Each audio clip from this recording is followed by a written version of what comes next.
Hi everyone, welcome back to a new episode of Wake&Tech. Today in this video, I'm going to show you how you can log into your Netspend All-Access account. Keep watching the video till the end.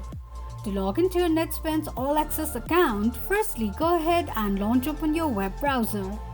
On the search box at the top, type in netspend.allaccess.com and make a search.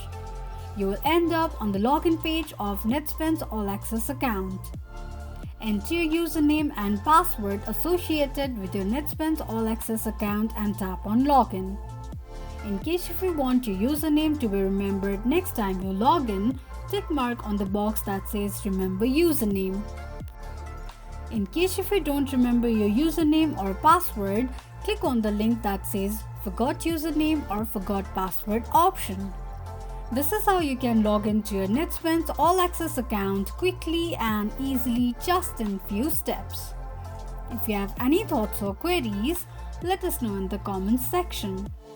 Don't forget to subscribe to our channel. Also press the notification bell icon so that YouTube will notify you whenever we post a new video. I hope this video was helpful to you. Thank you so much for watching.